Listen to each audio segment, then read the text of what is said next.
So on the Blu-ray, when it comes out, when Yes. you go to the in-home, there's going to be a director's roundtable. Oh, good. And you have been probably in more movies than most ever. Can you talk about the different directors and how they've affected your films and your working experience? A decade later, having known his work long before that, Jon Favreau and I are kind of like, I don't know, I almost feel like we're guys who were co-professors at the weirdest school that's ever existed. And so we have this amazing history with each other, and I also just am a huge supporter of him as a writer, director, and actor and all that stuff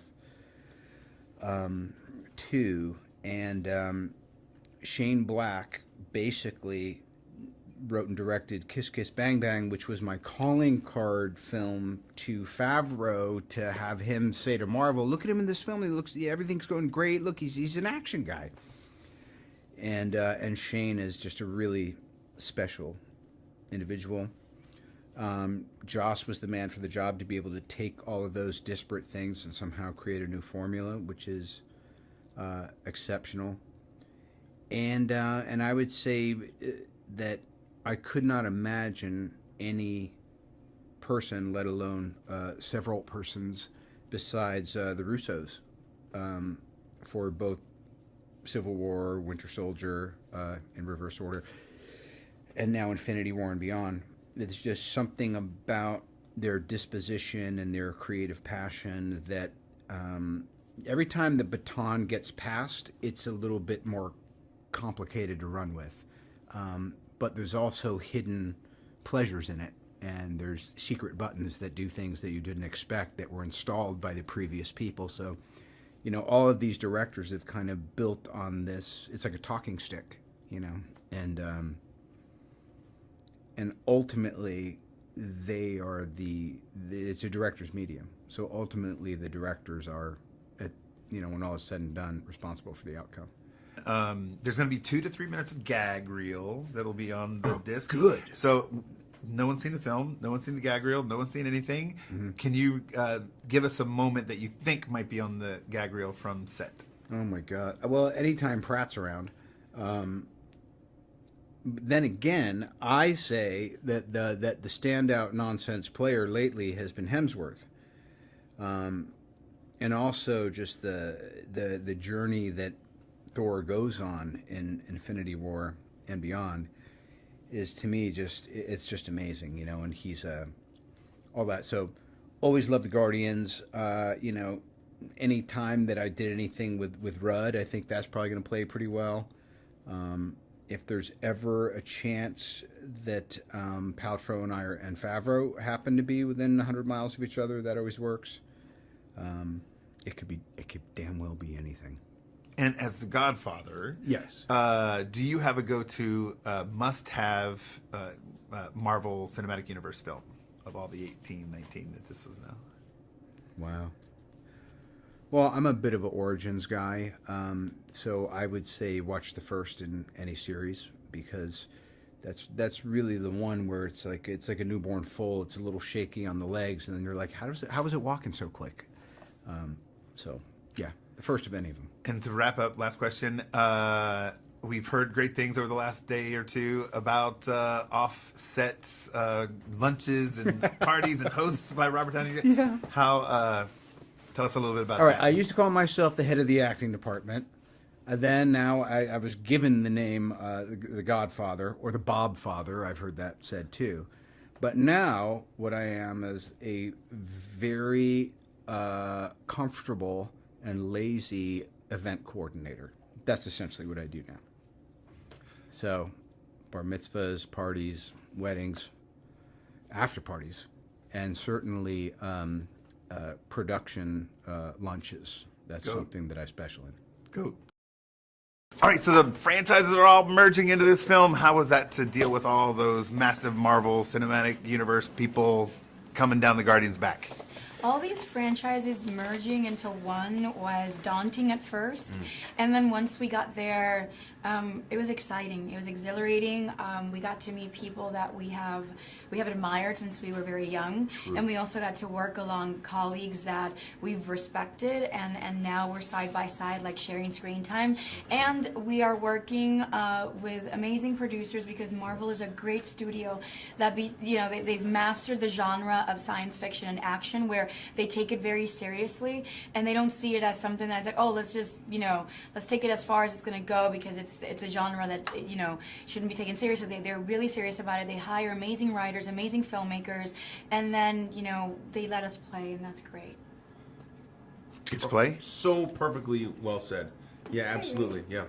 So in the play mode, what was a fun moment that you can share on or off screen while you're making this film? While we were making this film, a lot of fun things happened. It was really nice to peer into the process that the Avengers have, which is slightly different than the process for the Guardians. Making a film like the Avengers, they just approach it slightly differently than we have with the Guardians.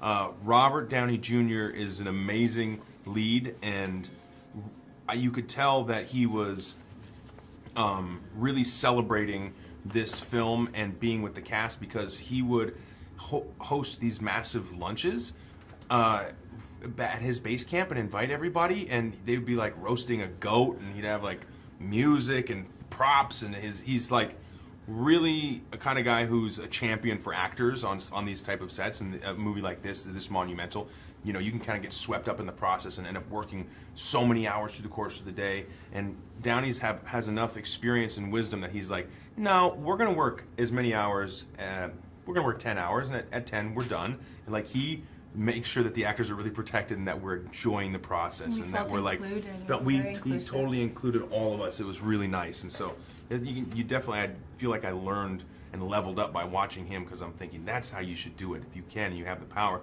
make the process even more enjoyable for the people. And don't work so hard. Stop sometime. Not that he doesn't work hard, but stop and smell the roses. I think it was a really nice way. Yeah, I seen both of you on screen. I don't think it was too far of a level up. I think it may have done a level, but you guys are great chemistry on screen. Oh, thank you. Give us such enjoyment in all the films. Can't wait for this one. What does it feel like to be a part of this milestone MCU event? It feels to be a part of something as eventful as Avengers Infinity War, and having all of these characters from different comics come together into one plot, one story for the sake of peace was exciting.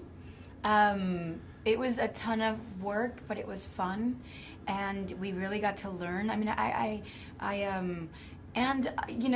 feel like I also had an opportunity for Gamora to flesh out a little bit about her past, and explain why she's so rigid and why she's so reserved, and how we tackled so many issues like relationships between parents and father and daughters, and relationships between partners, lovers, friends, so we didn't shy away from real relatable issues, just because this was a film that is set in space with a ton of fictitious characters. Yeah.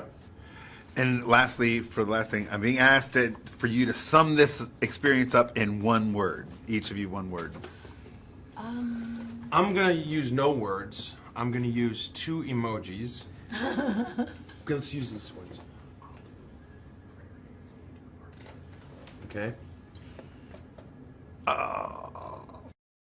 So how much leeway did you have in fleshing out the character Thanos? More than I thought I'd have, because when I got into this, I didn't really know what to expect beyond what Ruffalo had told me, because he's been a friend for a long time. So I called him and I was like, what is this whole thing, and what is it? Is it all mocap, or is it a rendition? So I was really kind of in the dark.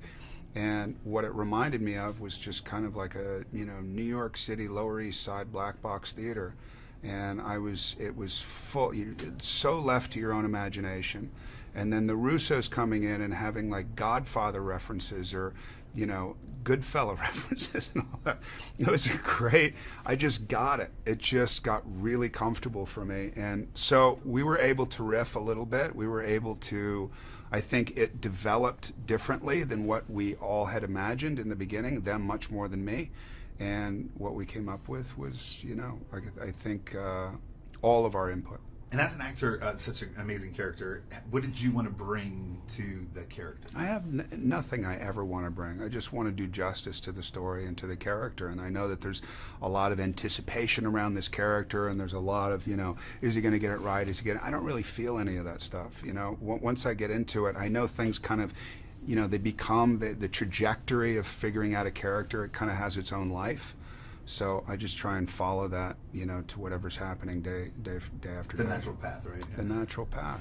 And my intentions, I want to make sure he's this, or I want to make sure. I never had that. No. Over the years, we've seen snippets of Thanos. Like, you get a little tease. All of a sudden, now it's going to be wide open Thanos. What do you think, 2 hours audience? and 36 minutes of Thanos. Yeah. What do you think audiences are going to get? I don't know, man. I know they're going to get a ride. Having not seen it before, having seen snippets beyond what everybody else has seen, I think it's pretty spectacular what I've seen. I think that's what Ruffalo had told me. He said, you're going to be uncomfortable, embarrassed. It's unorthodox. It's like there's no familiarity with what you're going to do other than maybe being in a black box theater. And he said, and then you'll see it, and it will be mind-blowing. So what I've seen so far, which isn't even complete, is mind-blowing. That's the Marvel experience, right? That's the Marvel experience. That's what what you hope for. Yeah, of course. And for some reason, they're really good at delivering. So yeah, they got it. They got they got good it. thing going. They got a good thing. They going. got a good thing going. They do. Smart guys. What makes Thanos MCU's biggest, greatest villain? Well, I mean, that's going to be up for interpretation. What I like about Thanos is he's this guy who is presented in one way, and then the reality of him, I think, is a lot deeper than what people are expecting. And so we'll see. We'll see if he's just the villain. We'll see if he's likable and from some perspectives. We'll see if people understand his intention from other perspectives and all that. I think it's all up for interpretation, which I think makes it pretty exciting. You've already mentioned your directors and the references that they brought.